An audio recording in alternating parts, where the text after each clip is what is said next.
안녕하세요. 저는 초면에 반말하는 신우이 더분의 파혼을 결심한 여자입니다. 우선 저는 아직은 결혼을 하지 않았으니 남자친구라고 칭하겠습니다. 남자친구에게는 저보다 한 살이 많은 누나가 한 명 있습니다. 그 누나는 결혼했고 4살짜리 아이도 있습니다. 그런데 그 남편의 누나, 저한테는 예비 신우이죠. 그 사람 덕분에 결혼을 포기하고 결국 파혼까지 했습니다. 왜냐하면 그 예비 신우이 덕분에 예비 남편이 될 남자친구의 본성을 알게 되었기 때문입니다. 지금부터 그 얘기를 한번 해보겠습니다. 신우이를 처음 보게 된 것은 남자친구의 아버지 환갑잔치 때였습니다.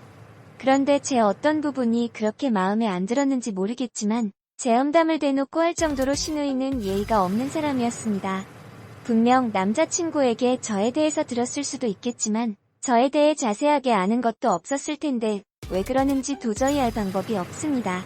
신우이를 처음 보게 된 것은 남자친구의 아버지 환갑잔치 도저히 알 방법이 없습니다. 처음 본 그날 제가 인사를 신우이에게 드렸는데 사람 면전에다 대고 숫기가 없는 성격이니 뭐니 편가지를 하는 것입니다. 게다가 남자친구에게는 아빠 환갑잔치에 저를 데려왔냐면서 욕까지 했습니다. 결국 그날 남자친구는 그 자리에서 누나와 싸웠습니다. 비록 말다툼이었지만 옆에서 듣는 사람으로서는 오싹하더라고요. 도대체 신우이는 어떻게 생겨먹은 성격이길래 자기 부모님 좋은 날에 싸울 만한 일을 만드는 것일까요? 아무튼 그날 내내 신우이는 저에게 계속 별 시덥지도 않은 것으로도 눈치를 줬습니다. 저는 사소한 것 하나하나까지 신우이의 눈치를 봐야 한다는 게 너무 기분이 상했습니다. 게다가 남편도 신우이와 말싸움을 하고 환갑잔치 내 표정이 별로 좋지 않아서 그 부분도 너무 눈치가 보였습니다. 환갑잔치 내내 표정이 별로 좋지 않아서 그 부분도 그렇다고 그 자리에 제가 아는 사람이 있는 것도 아니고 정말 가시방석이 따로 없었습니다. 그래도 그때는 신우이기 그렇게 밉지는 않았습니다. 남편에게 자기 누나가 예의를 중요하게 생각한다고 말도 했고 신우이와 저는 살아온 방식이나 생활 자체가 다르니까 자기 딴에는 제가 예의 없어 보일 수도 있겠다고 이해하려고 했습니다. 그리고 원래 여자들끼리 괜히 그런 신경전이 있지 않습니까?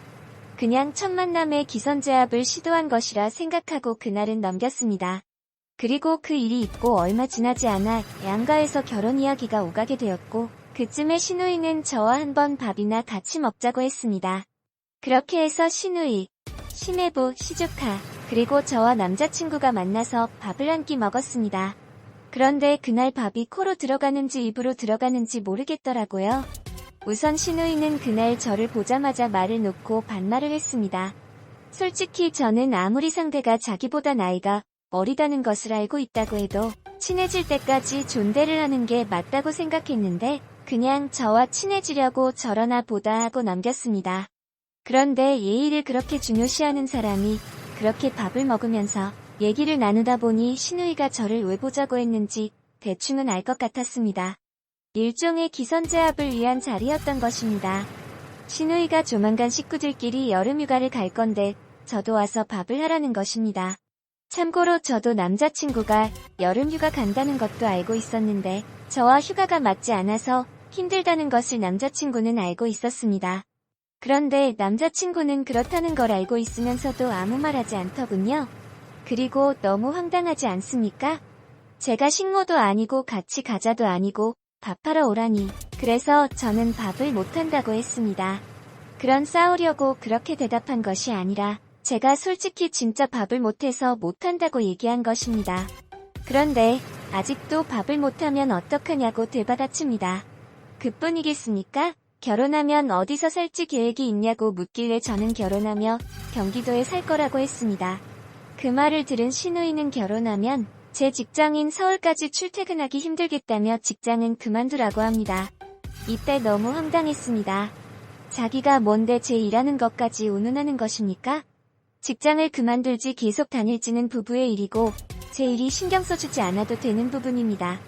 심지어 남자친구와는 결혼하고 바로 일하지는 않고 천천히 하기로 이야기가 된 상태입니다. 그런데 여전히 남자친구는 무건수행 중입니다. 그 외에도 시댁 생일 등 기념일에 관련해서 얘기하는데 참견하는 걸 참 좋아하는 여자구나 생각이 들었습니다. 직장을 그만둘지 계속 다닐지는 부부의 일이고 제 일이니 생각이 들었습니다. 제 입장에서는 너무 황당하죠. 환갑잔치 때 임사겸 본 것 외에는 처음 보는 자리나 마찬가지인데 저런 말을 아무렇지도 않게 한다는 게 나쁜 의미로 너무 신기한 것입니다. 시누이 식구들과 식사 자리가 끝나고 돌아가는 길에 저는 남자친구에게 당신 누나 좀 별로라고 얘기했더니 언짢은 표정을 지으며 저에게 자기 누나 편에 서서 누나 입장에서 이야기합니다. 제 입장에서는 너무 황당하죠. 환갑잔치 때 임사겸 입장에서 이야기합니다. 제 입장에서는 너무 황당하죠. 환갑잔치 때 임사겸 본 것 외에는 처음 보는 자리나 마찬가지인데 저런 말을 입장에서 이야기합니다. 그냥 하나밖에 없는 동생한테 관심 갖는 거라면서 말입니다. 어떻게 보면 남편이 자기 누나한테 쩔쩔매는 것 같기도 하고 휘둘리는 것 같기도 했습니다.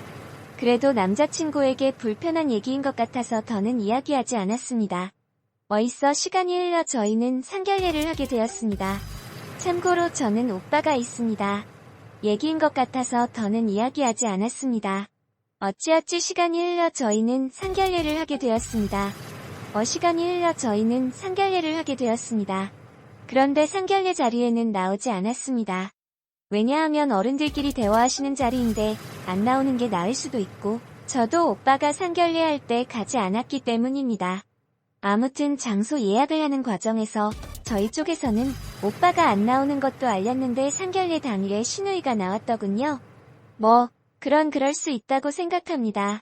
그런데 시누이는 그날 양가 부모님들이 계신데도 불구하고 저에게 버젓이 반말합니다. 심지어 저에게 이라고까지 했습니다. 다른 자리에서도 아니고 상견례 자리에서 야가 뭡니까?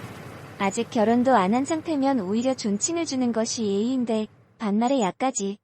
참고로 저희는 서로 전화번호도 모르는 사이고 친한 사이는 더더욱 아닙니다. 그건 그럴 수 있다고 생각합니다. 그런데 시누이는 반말합니다. 심지어 저에게 아리까지 했습니다. 전화번호도 모르는 사이고 친한 사이는 더더욱 아닙니다. 게다가 부모님들이 서로 이야기하는데 끼어들기 일쑤입니다. 양가 부모님들께서 결혼 날짜는 언제가 좋을지 의논하시고 계셨는데 서로 좋은 날짜를 잡으시라고 양보하던 중에 결혼 날짜는 여자 쪽에서 잡는 거예요 라고 자기간이다. 마치 저희 아버지를 보고 가르치듯이 말하더라고요. 저희 아버지가 오빠도 결혼시켰는데 그걸 모르시겠습니까? 상견례를 다녀온 후 조시스레 아버지에게 여쭤보니 제가 기분 상할까봐 말을 아꼈는데 너무 불쾌했다고 하십니다. 이런 사람이 어떻게 예의를 중시하는 사람인지 전 이해가 안 됩니다. 이건 오히려 예의가 아니 상식의 선인태 말입니다. 그래서 상견례 이후 저는 남자친구에게 또다시 이야기했습니다.